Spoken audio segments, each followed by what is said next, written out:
देखिए हमारे देश में एक समय था कि किसी को अपना सर्टिफाई कराना है तो कॉरपोरेटर काउंसिलर उसके घर के बाहर सुबह क्यों लग जाती थी, और जब तक वो थप्पा न मारे, और मजा है कि वो तो नहीं मारता था, एक लड़का बाहर बैठता था वो सिक्का मार देता था और देते। अब चल रहा था, मैंने कहा इसकी क्या मतलब है, हम भरोसा करें देश के नागरिक पर। मैंने आकर के वो अटेस्ट करने वाली सारी प्रथा को खत्म कर दिया, देश के लोगों को लाभ हुआ। हमने बदलाव के लिए काम करना चाहिए, सुधारों के लिए काम करना चाहिए। अब हमारे यहाँ इंटरव्यू होते थे, मैं अभी भी हैरान हूं जी। एक व्यक्ति एक दरवाजे से अंदर आता है, 3 लोगों की पैनल बैठी है, उसका मुंह देखते नाम भी पूरा पूछते नहीं, 30 सेकंड में निकल जाता है हजारों, और वो इंटरव्यू कॉल होता है और फिर ऑर्डर दिए जाते हैं। हमने कहा भाई क्या मतलब है, उसका जो एजुकेशन क्वालिफिकेशन है उसके सारे इकट्ठा करो, मेरिट के आधार पर कंप्यूटर को पूछो, वो जवाब दे देगा। ये तीसरे और चौथे श्रेणी के लोगों के लिए इंटरव्यू का क्या जमाल बनाया हुआ है, और लोग कहते थे भाई सिफारिश के बिना नौकरी नहीं मिलेगा। हमने खत्म कर दिया। मैं समझता हूं कि देश में हम चीजों को बदलने से, असफलता के डर से अटक के रहना, ये कभी भी किसी का भला नहीं करता है। हमने बदलाव करने चाहिए और बदलाव करने का प्रयास हम करते हैं। माननीय अध्यक्ष जी, हमारे यहाँ खेती, हमारे यहाँ किसानी एक प्रकार से हमारी संस्कृति की मुख्य धारा का हिस्सा रही है। एक प्रकार से हमारी संस्कृति के प्रवाह के साथ हमारी किसानी जुड़ी हुई है। हमारे ऋषियों ने, मुनियों ने इस पर बहुत कुछ लिखा हुआ है, ग्रंथ अवेलेबल है हमारे यहाँ कृषि के संबंध में, बहुत सारे उत्तम अनुभव भी हैं। और हमारे यहाँ राजा भी खेतों में हल चलाते थे। जनक राजा की बात तो हम जानते हैं, कृष्ण भगवान के भाई बलराम की बात हम जानते हैं। कोई भी बड़ा परिवार होगा, हमारे यहाँ किसानी और खेती, ये हमारे देश में सिर्फ कल्टीवेशन ऑफ क्रॉप नहीं, हमारे यहाँ एग्रीकल्चर एक प्रकार का समाज जीवन के कल्चर का हिस्सा रहा हुआ है, और उसी हिस्सों को लेकर के हम करें। और ये हमारी संस्कृति है, हमारे पर्व हो, त्योहार हो, हमारे गीत हो, सब चीजें फसल बोने के समय के साथ या फसल काटने के साथ जुड़ी हुई रहती है। ये हमारी यहाँ परंपरा रही है। हमारे जितने लोकगीत हैं वो भी किसानी से जुड़े हुए होते हैं, फसल से जुड़े। हमारे त्योहार भी उसी से जुड़े हुए रहते हैं।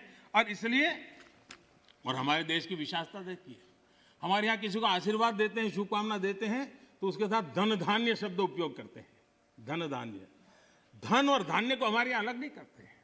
सिर्फ धान्य भी नहीं बोलता है कोई, सिर्फ धन भी नहीं बोलता, धन धान्य बोला जाता है। हमारे यहाँ धान्य का ये मूल्य, ये महत्व समाज जीवन का हिस्सा है। और जो स्थितियां बदली हैं, तो हमने भी उसको फिर से एक पटरी पर लाने के लिए प्रयास करने की आवश्यकता है। राज्यसभा के अंदर मैंने विस्तार से छोटे किसानों के संबंध में बात कही है, और देश का 80-85% वर्ग, इसको हम उपेक्षित रख करके देश का भला नहीं कर सकते हैं। हमने उसके लिए कुछ सोचना ही होगा, और बड़ी नक्करता के साथ हमने सोचना होगा। और मैंने गिन करके बताया है कि छोटे किसानों की कैसी उपेक्षा हुई है, किसानों के नाम पे हुई है। उसमें एक बदलाव बहुत जरूरी है, और आपको भी, ये छोटा किसान जाग जाएगा तो जवाब आपको भी देना पड़ेगा, ये मैं पूरी तरह समझता हूं। हमारे यहाँ जैसे जैसे आबादी बढ़ रही है, जमीन का टुकड़ा छोटा होता जा रहा है, परिवार के अंदर जमीन जो है बढ़ जाती है। चौधरी चरण सिंह जी ने तो एक जगह पे ये कहा हुआ है कि हमारे यहाँ किसान इतना जमीन की मालिकी उसकी कम हो रही है कि वो स्थिति ऐसी आएगी कि वो अपने खेत में ही ट्रैक्टर को टर्न करना होगा तो नहीं कर पाएगा, इतना भी जमीन का टुकड़ा होगा। चौधरी चरण सिंह जी के शब्द है। तो ऐसी जब चिंता हमारे इन महापुरुषों ने हमारे सामने की है, तो हमें भी तो कुछ न कुछ व्यवस्थाएं करनी होगी। हमें ये आजादी के बाद हमारे देश में 28% खेतर मजदूर थे, 28% लैंडलेस लेबरर थे। 10 साल पहले जो सेंसस हुआ उसमें ये जनसंख्या, खेतीहर संख्या 28 से 55% हो गई।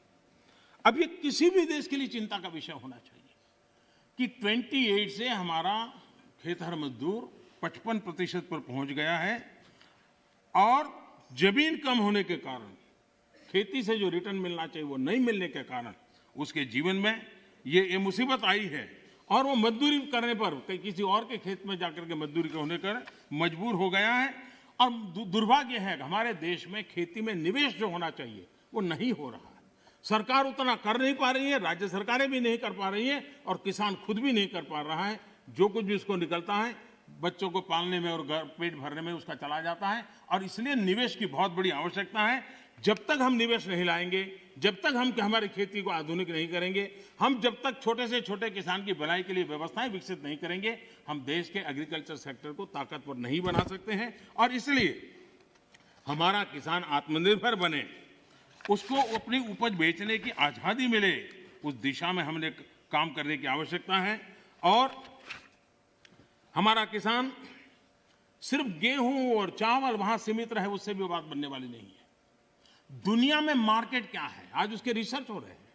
उस प्रकार की चीजों का उत्पादन करें और वो चीजें दुनिया के बाजार में बेचें। भारत की आवश्यकता है हम बाहर से चीजें न लाएं। मुझे याद है, मैं बहुत पहले जब यहाँ संगठन का काम करता था नॉर्थ पार्ट में, मुझे फारूक साहब के साथ भी काम करने का काफी मौका मिला है। तो मुझे हरियाणा का एक किसान अपने खेत में ले गया, उसने बड़ा आग्रह कहा, तो मैं चला गया। छोटी सी जगह थी उसकी, 1-1.5-2 बीघा से जमीन होगी, लेकिन बड़ा प्रगति। तो उसने वो बड़े पीछे पड़ा, आइए आइए। मैंने कहा है क्या बात? वे बोले एक बार आइए तो देखिए। तो मैं गया उसके यहाँ, करीब 30-40 साल पहले की बात है, 30 साल हो गए। उन्होंने क्या किया, दिल्ली के 5 स्टार होटल्स में जो चीजें सब्जियां वगैरह विदेशों से लाते थे, उसने उसका स्टडी किया। अगर उनको छोटे कॉर्न चाहिए, उनको छोटे टमाटर चाहिए, और उसने अपनी उस छोटी सी जगह में और रिस्ट्रिक्टेड वातावरण के अंदर लोगों की मदद लेके वो फसल पाया। और मजा है कि दिल्ली 5 स्टार के होटलों में उसका माल जाना शुरू हो गया। हमारे देश में थोड़ा सा बदलाव करें हम। अब हमने कभी सोचा है स्ट्रॉबेरी हम बाय एंड लार्ज मानते हैं कि वो ये ठंडे प्रदेशों का है। मैं देख रहा हूँ जी कच्छ के रेगिस्तान में स्ट्रॉबेरी हो रही है। मैं देख रहा हूँ जी मध्य प्रदेश के अंदर, उत्तर प्रदेश के अंदर, वहां स्ट्रॉबेरी हो रही है। बुंदेलखंड में जहाँ पानी की दिक्कत है।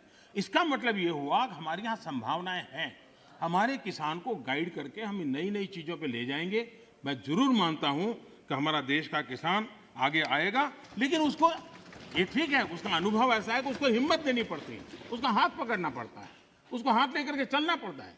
अगर वो चल पड़ता है तो कमाल करके दिखाता है। उसी प्रकार से कृषि के अंदर जितने नए रास्ते निवेश बढ़ेगा, मैं मानता हूं रोजगार के अवसर भी बढ़ने वाले हैं और दुनिया में एक हमें नया मार्केट मिल सकता है। हमारे यहाँ ग्रामीण अर्थव्यवस्था में सुधारने के लिए एग्रो बीज इंडस्ट्री की संभावनाएं भी बढ़ेगी। और इसलिए हमें इस पूरे क्षेत्र को आत्मनिर्भर बनाने की दिशा में हमने जरूर काम करना चाहिए। कई विपरीत परिस्थितियों में भी हमारे किसान ने रिकॉर्ड उत्पादन किया है। कोरोना काल में भी रिकॉर्ड उत्पादन किया है। ये हम सब की जिम्मेदारी है कि हमारे किसान की जो परेशानियां हैं वो कम हो। उनके सामने जो चुनौतियां हैं वो चुनौतियां कम करने के लिए हम कुछ कदम उठाएं और इन कृषि सुधारों से हम उस दिशा में कुछ न कुछ करने का प्रयास कर रहे हैं। किसानों को एक बराबरी का प्लेटफॉर्म दे पाएं, हम आधुनिक टेक्नोलॉजी दे पाएं, उनके अंदर एक नया आत्मविश्वास भर पाएं, उस दिशा में सकारात्मक सोच की बहुत आवश्यकता है। पुरानी सोच, पुराने मानदंड अब किसानी का भला कर पाते तो बहुत पहले कर पाते। सेकंड ग्रीन रिवॉल्यूशन की हम बातें कर ली। हम एक नए तौर तरीके लिए आगे बढ़ने की और सबको चिंतन के लिए, राजनीति का विषय नहीं होना चाहिए। ये देश की भलाई के लिए बहुत आवश्यक है। मिल बैठ करके उसको हमने सोचना चाहिए। सभी दल चाहे सत्ता में हो या विपक्ष में, ये हम सबका दायित्व है और हमें 21वीं सदी में 18वीं शताब्दी की सोच से हमारे एग्रीकल्चर सेक्टर को हम उसकी चुनौतियों को पूरा नहीं कर सकते हैं। उसी को हमने बदलना होगा। कोई नहीं चाहता है कि हमारा किसान गरीबी के चक्कर में फंसा रहे, उसको जिंदगी जीने का हक न मिले। मैं मानता हूं कि उसको आश्रित रहना न पड़े, उसको पराधीन न रहना पड़े, सरकारी टुकड़ों पर पलने के लिए मजबूर न होना पड़े। ये जिम्मेवारी भी हम सबकी है और उस जिम्मेवारी को निभाना, हमारे अन्नदाता समृद्ध हो, हमारा अन्नदाता कुछ न कुछ और ज़्यादा देश के लिए कर सकें, उसके लिए अगर हम अवसर देंगे तो बहुत सारी सरदार वल्लभ भाई पटेल एक बात कहते थे। वो कहते थे, स्वतंत्रता प्राप्ति के बाद भी यदि परतंत्रता की दुर्गंध आती रहे तो स्वतंत्रता की सुगंध नहीं फैल सकती। जब तक हमारे छोटे किसान को नए अधिकार नहीं मिलते, तब तक पूर्ण आजादी की उनकी बात अधूरी रहेगी। और इसलिए बड़ा बदलाव कर करके हमको, हमारे इन किसानों को एक लंबी यात्रा के लिए तैयार करना होगा और हम सबको मिलकर के करना होगा। गलत कुछ करने के इरादे से जब नहीं होना चाहिए, अच्छा करने के इरादे से होना चाहिए, किसी की भलाई करने के लिए होना चाहिए।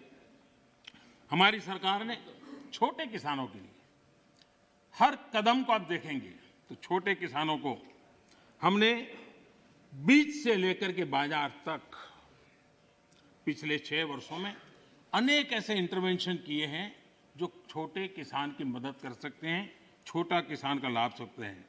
अब जैसे डेयरी सेक्टर और कोऑपरेटिव सेक्टर सशक्त भी हैं और उसका एक मजबूत वैल्यू चेन भी बना है और सरकार की दखल कम से कम है, फिर भी वो अपने मजबूती पर आया है। हम धीरे धीरे फल फूल सब्जी की तरफ बल दे सकते हैं और उसके बाद धान्य की तरफ दे सकते हैं। हम बहुत ताकतवर बना सकते हैं। हमारे पास मॉडल है, सफल मॉडल है। उन सफल मॉडल का हमने प्रयोग करना चाहिए। हमने उनको वैकल्पिक बाजार देना चाहिए। दूसरा एक महत्वपूर्ण काम जो हमने किया है, 10,000 फार्मर्स प्रोड्यूसर ऑर्गेनाइजेशन, ये किसानों के लिए, छोटे किसानों के लिए एक बहुत बड़ी ताकत के रूप में उभरने वाले हैं। और जहां जहां महाराष्ट्र में विशेष प्रयोग हुआ है एफपीओज बनाने का, कई और राज्यों ने भी, केरल में भी कम्युनिस्ट पार्टी के लोग काफी मात्रा में एफपीओ बनाने काम में लगे हुए हैं। लेकिन इसके कारण किसान अपना बाजार ढूंढने के लिए एक सामूहिक शक्ति के रूप में उभरेगा। ये 10,000 एफपीओज बनने के बाद आप देखना कि गांव के अंदर किसान छोटे हैं, उसको बाजार की ताकत किसान डिक्टेट करेगा, वो बन जाएगी और किसान ताकतवर बनेगा, ये मेरा पूरा विश्वास है। इन एफपीओ के माध्यम से बैंक से पैसा भी मिल सकता है, वो छोटे छोटे भंडारण की व्यवस्था कर सकता है। अगर वो थोड़ी ताकत ज़्यादा इकट्ठी करे तो छोटे छोटे कोल्ड स्टोरेज भी बना सकता है। और हमने 1 लाख करोड़ रुपया एग्रीकल्चर के इंफ्रास्ट्रक्चर के लिए भी तय किया है और उसको हम स्वयं सहायता जूथ, सेल्फ हेल्प ग्रुप, इन सेल्फ हेल्प ग्रुप में भी करीब 7 करोड़ बहनें जुटी। गांव की बहनें अल्टीमेटली वो किसान की ही बेटियां होती हैं, किसी न किसी खेती से जुड़े हुए परिवार की बेटियां होती हैं और वे भी आज नेटवर्क किसानों की भलाई में काम आ रहा है। वो एक इकोनॉमिक एक्टिविटी का सेंटर बनते जा रहे हैं। और इनके द्वारा भी, मुझे याद है गुजरात में वलसाड जिले में आदिवासियों के पास जमीन भी काफ़ी ऊपर नीचे है, अनइवन लैंड है और बहुत छोटी ज़मीन है।